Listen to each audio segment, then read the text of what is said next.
जय हिंद दोस्तों। आज हम करेंगे सोशल साइंस का 50 क्वेश्चन जो ज्ञान बिंदु जीएस एकेडमी रोशन आनंद सर द्वारा तैयार किया गया 50 क्वेश्चन है जो आने वाले स्पेशलिस्ट दरोगा के लिए और बीपीएससी और जो भी एग्ज़ाम आप बिहार पुलिस हो, जो भी एग्ज़ाम जीएस आधारित आप एग्ज़ाम देते हैं या जीएस जिसमें पूछा जाता है उसके लिए महत्वपूर्ण ये 50 क्वेश्चन है जो आपको हेल्प होगा।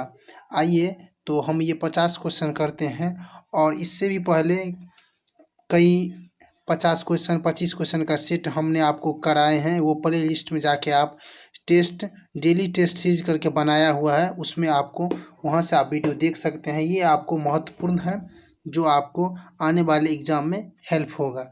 तो आइए आज का 50 क्वेश्चन जो सोशल साइंस का है आइए करते हैं।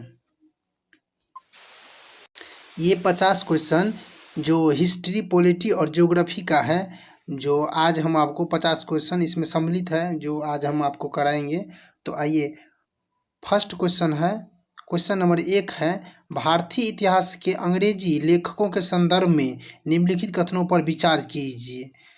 तो विचार कीजिए। सर विलियम जोन्स ने धार्मिक ग्रंथों का भगवत गीता का अंग्रेजी में अनुवाद किया था और विल्किंस ने कोलकाता में एशियाटिक सोसाइटी ऑफ बंगाल की स्थापना की थी। तो इसमें से पूछ रहा है उपयुक्त कथनों में से कौन सा सत्य है, मतलब कौन सा सही है, वो आपको मतलब बताने के लिए बोला था। इसमें से ना तो एक सही है और ना ही दो सही है, तो इसका आंसर हो जाएगा डी।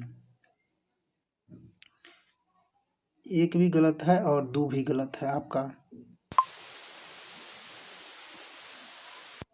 क्वेश्चन नंबर 2 है आपका, भारत छोड़ो आंदोलन के समय निम्नांकित में से किसने कांग्रेस रेडियो का प्रसारण किया।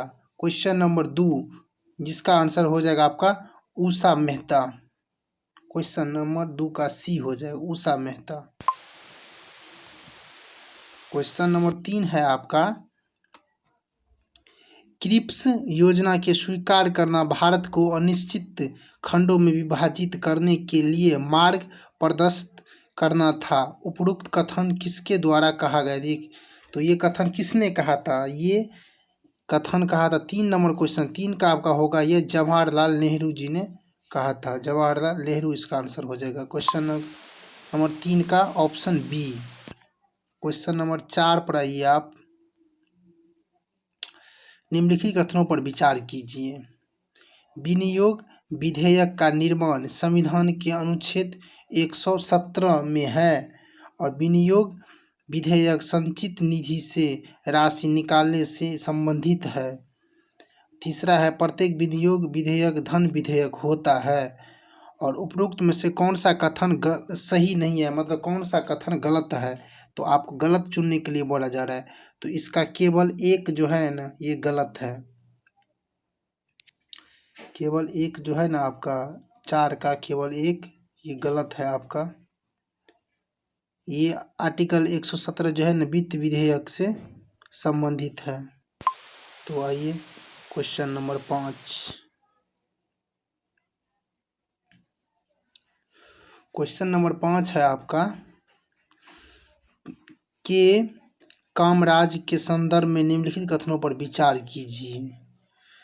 तो इनमें से विचार कीजिए 5 का, तो इसका आंसर हो जाएगा आपका सत्य पूछ रहा है, इसका आंसर हो जाएगा आपका ए। केवल 1 और 2 सही है, 1 और 3 मतलब गलत है। 1 2 सही है और 3 गलत है। इन्होंने कामराज योजना के नाम से गरीबों के लिए योजना चलाई थी, नहीं ये गलत है। और बाकी 2 ये सही है। ये स्वतंत्रता सेनानी तथा कांग्रेस के अध्यक्ष थे, तो ये सही है। इन्होंने मद्रास तमिलनाडु के मुख्यमंत्री पद पर रहते हुए मद्रास प्रांत में शिक्षा का प्रसार किया था तथा स्कूली बच्चों को दोपहर का भोजन देने की योजना बनाई। तो ये कथन दोनों सही है और तीसरा गलत है जो इन्होंने बनाया। तो ऑप्शन हो जाएगा ए आपका 5 का ए। तो आइए 6 नंबर क्वेश्चन आपका है,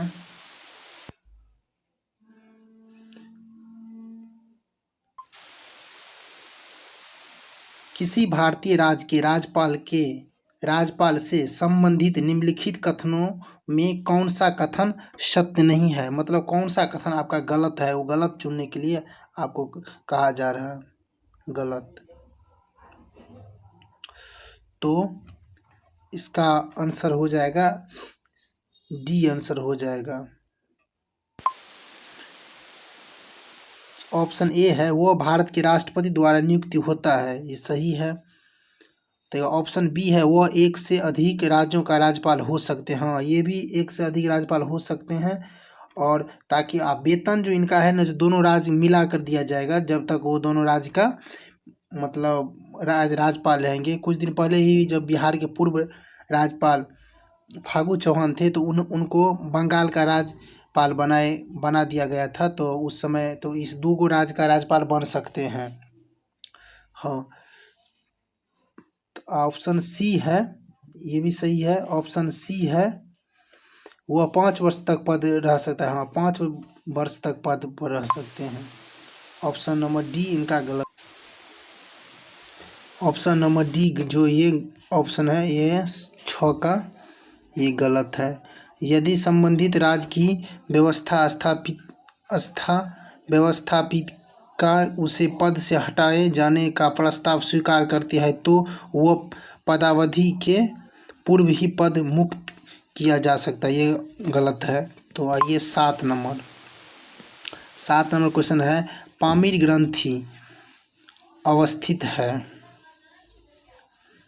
तो 7 का आपका आंसर हो जाएगा, 7 का आपका आंसर हो जाएगा दक्षिण मध्य एशिया में, सी दक्षिण मध्य एशिया में।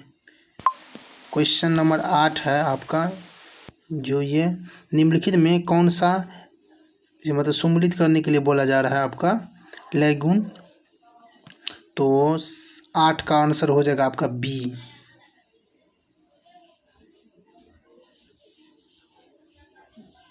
बी हो जाए केवल 1 2 3, केवल 1 2 3, 1 2 3, ये गलत है, 4 गलत है।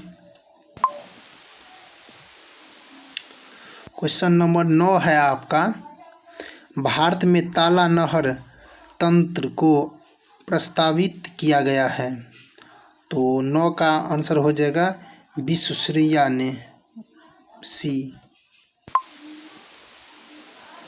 क्वेश्चन नंबर 10 आपका है, मथुरा कला शैली निम्नलिखित में से किन धर्म और धर्मों से प्रेरित है। मथुरा शैली जो आपका धर्म से, बौद्ध धर्म, हिंदू, जैन, इन तीनों में से किस धर्म से संबंधित है। तो आपको पता होगा जो ये इसका आंसर हो जाएगा आपका डी, मथुरा शैली जो हो 10 का हो जाएगा ए, तीनों धर्म से संबंधित है। 10 का आंसर हो जाएगा ए, मतलब बौद्ध, जैन, हिंदू तीनों धर्म से संबंधित है ये मथुरा शैली। तो 11 नंबर क्वेश्चन है आपका, जहांगीर के समय निम्न में से कौन सा क्षेत्र मुगलों से जीत लिया गया था। तो 11 में आपका आंसर हो जाएगा कंधार।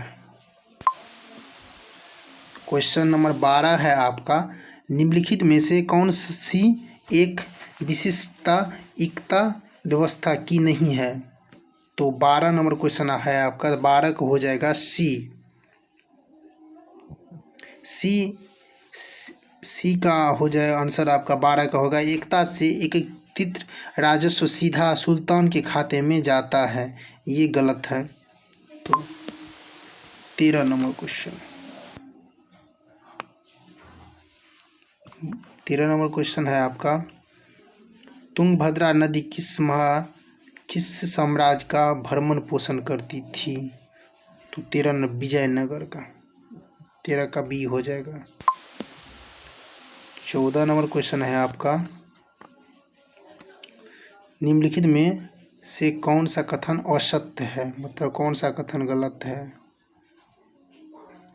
है आपका बोला जा रहा है। तो आइए गलत को हम चुनते हैं। तो 14 का बी जो है गलत है आपका। मणिपुर से अलग करके 1972 में मेघालय राज्य बना था, ये कथन गलत है और बाकी ये सही है। एक ऑप्शन सही है और ये बी गलत है। 1960 ईस्वी में बम्बई से अलग कर महाराष्ट्र एवं गुजरात बनाए गए थे, सही है। नागालैंड राज्य का गठन 1963 में हुआ था, ये भी सही है। मिजोरम और अरुणाचल प्रदेश 1987 में वजूद हुआ था, ये भी सही है। तो आइए 15 नंबर क्वेश्चन है आपका, राष्ट्रपति पद्धति में समस्त कार्यपालिका की शक्ति निहित होती है, तो किनमें निहित होती है? 15 नंबर क्वेश्चन जो आपका, तो इसका ऑप्शन हो जाए राष्ट्रपति। ऑप्शन नंबर ए होगा इसका आंसर। 16 नंबर क्वेश्चन है आपका, निम्नलिखित में से कौन सी विशेषताएं संसदीय शासन व्यवस्था से संबंधित नहीं है, मतलब गलत है कौन सा? तो 16 का गलत केवल 3 है। एकल कार्यपालिका, तो ऑप्शन डी हो जाएगा, ये गलत है और ये सही है। 2 और 3 सही है, ये गलत है।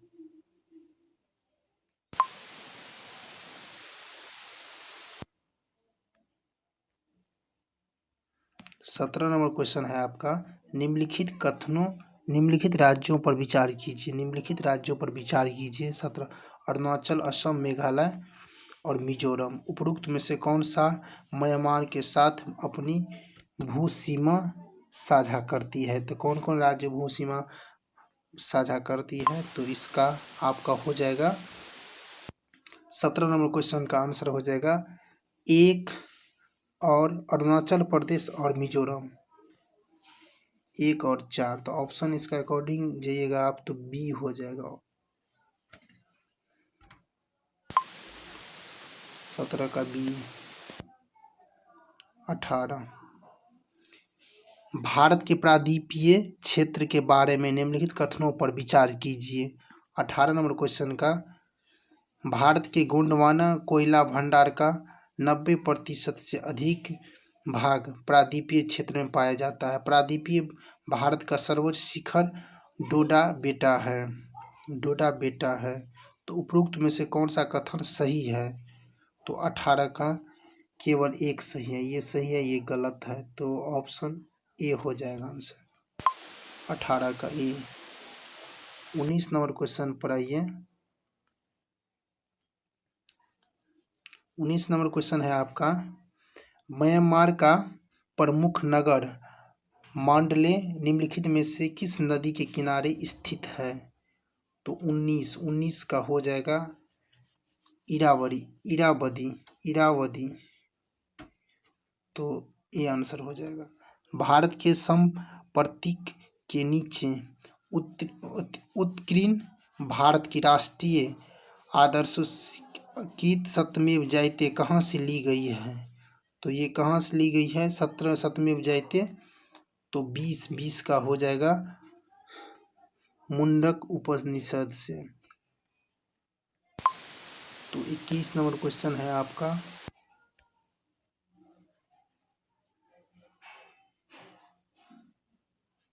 पूर्वी भारत में निम्नलिखित किस काल को रचनात्मक काल कहा गया है? 21 नंबर का बी हो जाएगा, 4वीं से 7वीं सदी में।